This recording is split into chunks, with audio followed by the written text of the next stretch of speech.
All right, well, we are on the play here, so that's definitely good news. Our deck wants to be on the play, but this hand is pretty bad. 5 lands is a lot for our deck, and then we have no way of crewing the Dreadnought or triggering Revolt with the Harpooner. So I think we want to mulligan here, actually.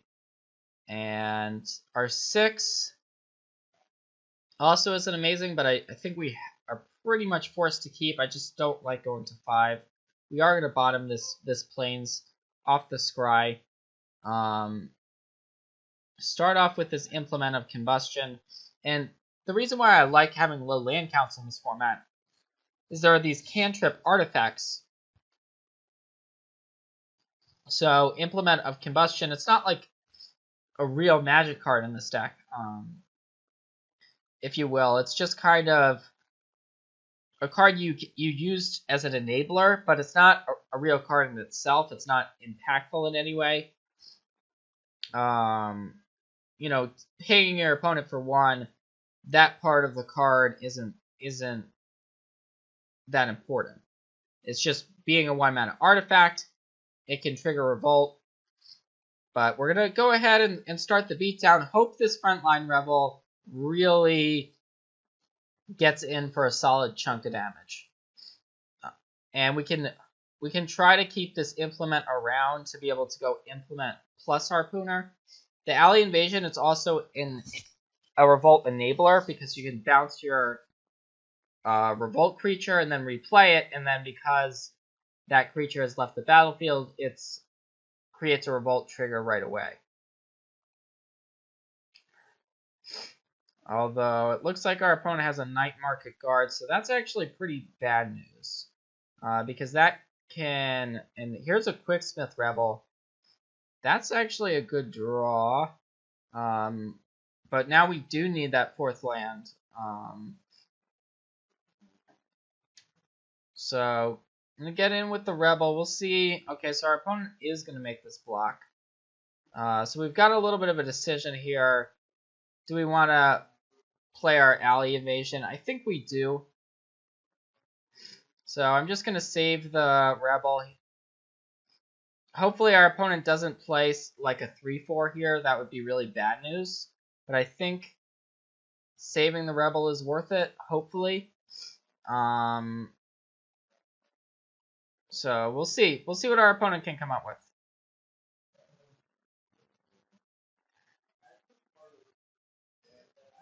But even if our opponent plays a blocker that... Okay, so here's a Visionary Augmenter. That's pretty good. We really just want the land now. If we draw a land, we're in a good spot. If we don't, we've got a decent amount of work to do. We can't just pop the Implement to try to get the land, but we found it, and now we can go ahead and suit this Implement up. And this more or less forces our opponent to have a removal spell for the Rebel. It looks like our opponent is just going to take 3. And I'm just going to go ahead and shoot the Augmenter while our opponent is tapped out here, just to get that off the battlefield. And that way, our opponent doesn't have mana up to potentially bounce it or do something of that nature. And you also don't want to kill it on your opponent's turn to potentially trigger their Revolt cards.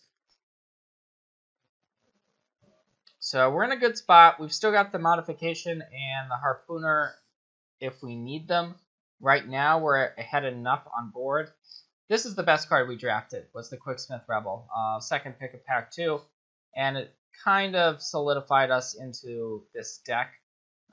So it's good that it is doing some real work here. Foundry Hornet, not too impressed by that play. So we're just going to get in. Our opponent can potentially quadruple block here.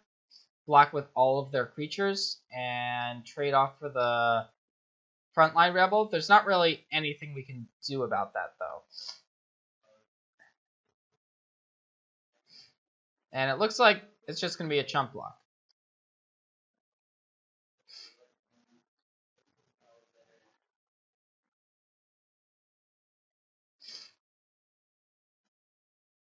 And does our opponent have... This could be a fatal push. It actually is. Wow. Alright, so that is really annoying. But that's going to mean that our Quicksmith is going to be gone. So I'm going to ping the servo right now. But the Quicksmith dying definitely gives our opponent a chance at the very least. So we'll see if our opponent can come up with something that is going to be able to block this frontline rebel. And so here's a scrap trawler that can block a frontline rebel. Although, let's see, it is, I believe, lesser, not lesser or equal to when this dies. So the scrap trawler, when it dies, it will not be able to return that night market lookout, which is pretty important. It's good for us. So now we can got a couple options available. One is just to use the modification on the rebel. The other is to play Harpooner this turn. And I think I like just going for the Harpooner. So I'm just going to go ahead and make this attack. If our opponent wants to trade off the scrap trawler, that's fine. And then we can get our opponent's flyer out of the way with the Harpooner. And at this point, the implement isn't really doing that much, so we can just sacrifice it. And it looks like our opponent's just not going to block. That's perfectly fine as well. I don't think our opponent's going to be able to race us very easily. So we're definitely in a commanding position since our opponent is hellbent. And I believe we want to just take the flyer out rather than the Emerald Bruiser. And next turn we can just go for the modification, but we'll see what our opponent's got. All right, Augmenting Automaton, so not the most significant play here. And I think we just want to move in essentially on the Bruiser. So that's going to give, or on the Rebel rather. So this is going to give our opponent a very small window to draw a removal spell. And if they do, then we're back to square one essentially. Our three creatures staring back at our opponents. But if our opponent does not find a removal spell, then we just win the game with the frontline Rebel.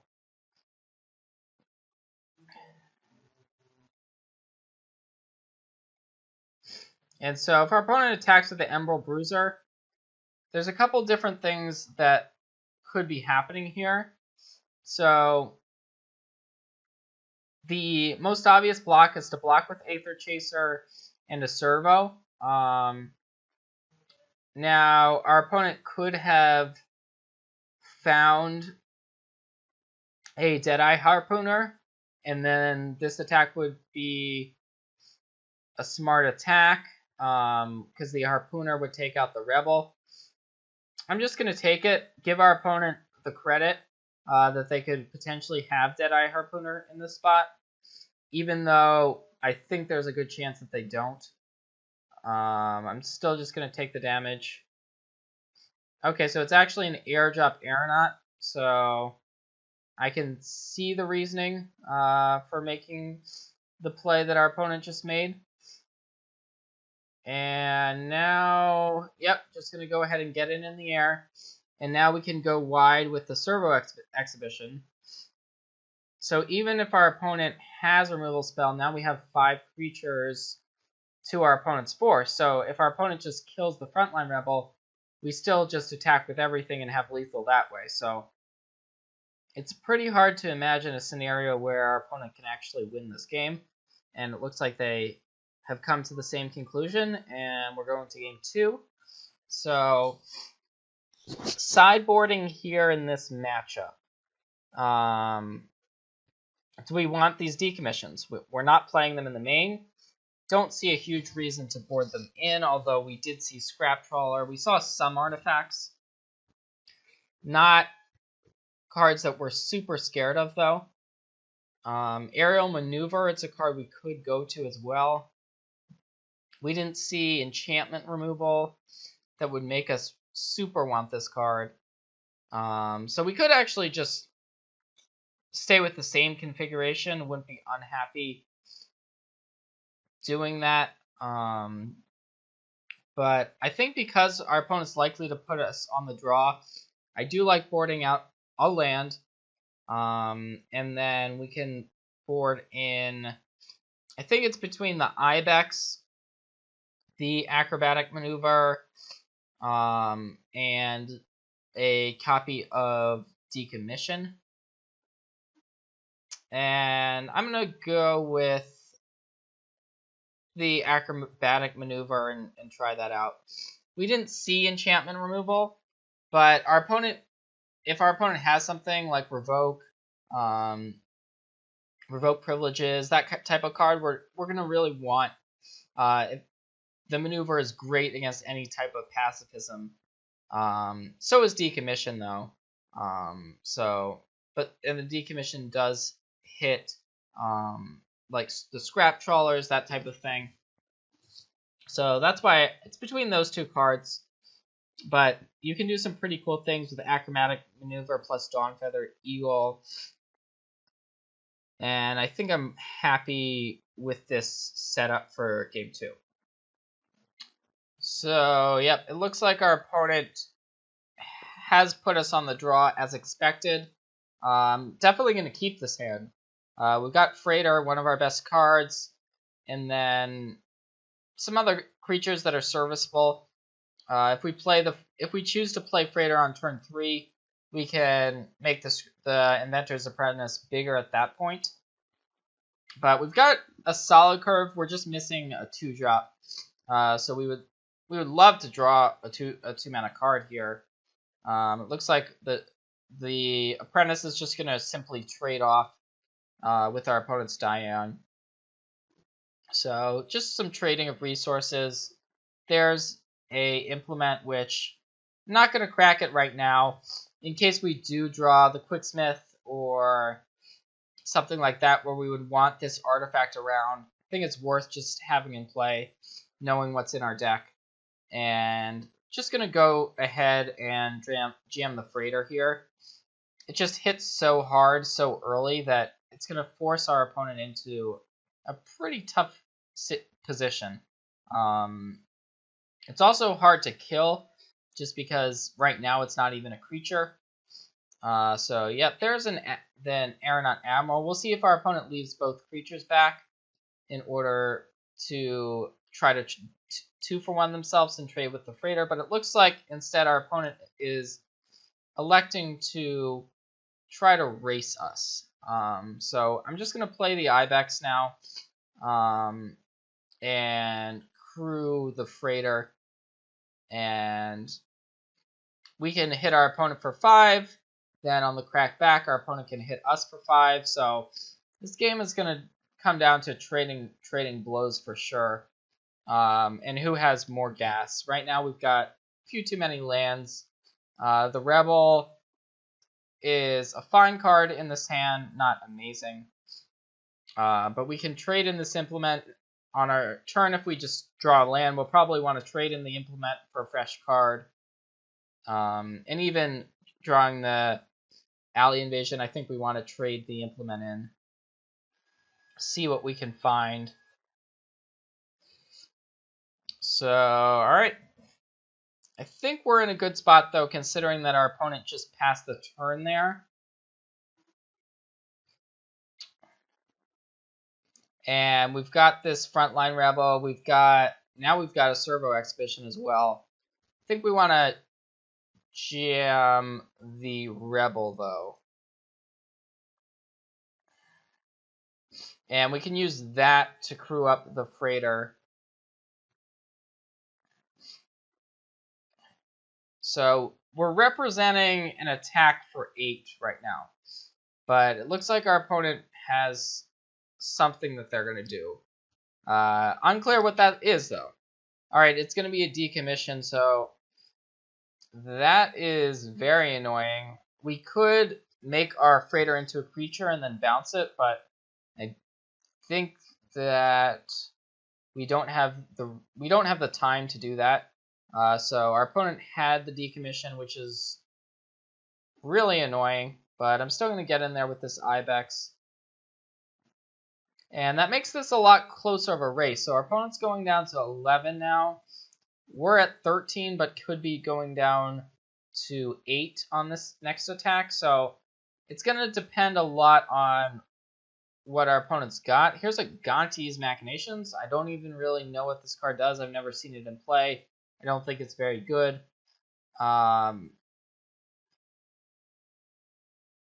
But, alright, so it looks like our opponent can use it to get energy and then try to drain us out with it. So it could be a way for our opponent to win this game. But in any case, we drew the Aeronaut Admiral and just going to get in there. I don't think it's much of a decision to attack here with both. It's going to give our opponent 1 energy. The Machinations requires 2 energy in order to activate.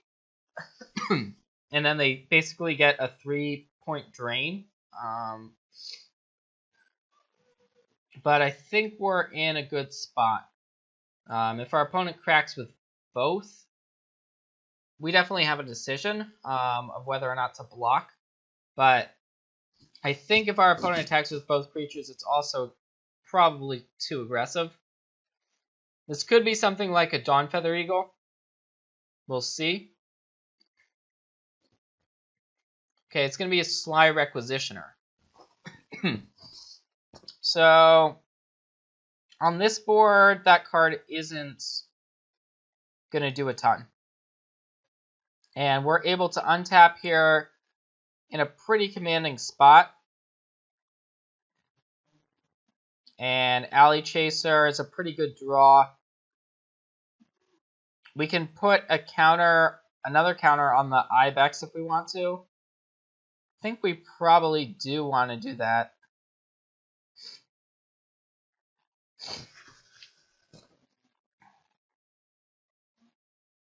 And I think we just want to swing with everything.